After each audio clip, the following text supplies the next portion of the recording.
I didn't think a smart light bulb upgrade in my kitchen would change this much. Yet, here we are. Hey, I'm Martijn and I test smart and battery-powered gadgets to help you make your home a bit more clever and your life a bit easier. In today's video, I'm taking my Aqara setup to the next level with 4 new gadgets. The smart GU10 T2, the brand new Smart Lock U200 Lite, the Hub M100 and the Climate Sensor W100. Let's dive right in. Let's start with the most visible upgrade, lighting. I replaced the regular GU10 spots in our kitchen with Aqara's brand new smart GU10 T2 bulbs. Installation? Super easy. Just take the old ones out, insert the new ones, open the app and you're basically done. What I love most is that they easily integrate with the rest of my smart home setup, especially the FP2 presence sensor, so when I walk into the kitchen the lights turn on. No thinking, no tapping, just light. And if I don't have my phone around, I just use the Aqara V1 smart dial to adjust color, brightness or temperature. Old school feel, new school tech, perfect combo. Our kitchen is connected to the garage, it's this door over here.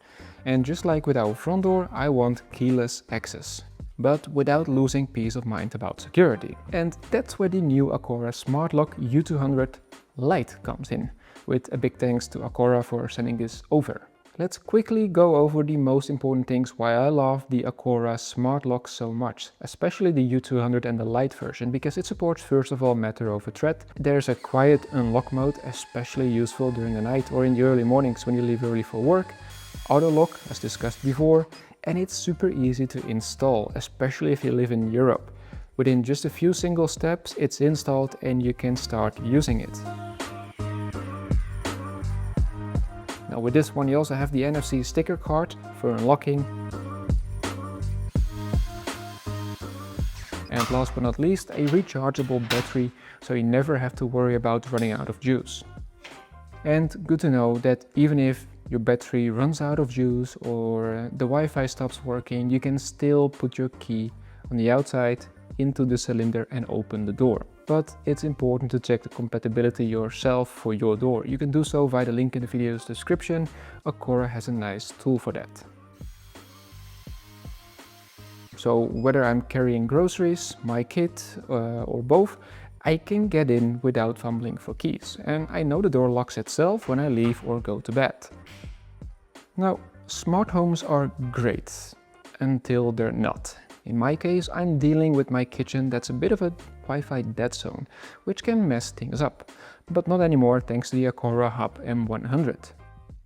This thing over here acts as a thread border router, extending the range and stability of my network. It basically makes sure all my thread-based devices talk to each other reliably, especially in this part of the house. And bonus, it also supports Matter, which keeps everything running smooth across platforms, whether you're using Apple, Google, Alexa or something like Home Assistant. To make most of all that connectivity, I also added the Aqara Motion Climate Sensor W100.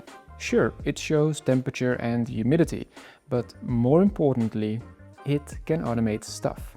Is the air too dry? It tells the humidifier to kick in. Too warm inside? The AC turns on. And because it's all connected via Matter and Thread, these automations happen reliably and fast, even if the internet goes down. So, what's my final verdict? This upgrade was smooth, useful, and honestly made our home feel way more together. If you already own some Aqara gear or gadgets, these 4 new additions will slot in perfectly. Of course, if you're just starting out, you might want to start with 1 or 2 core devices. But if you're looking to expand, this setup just makes sense.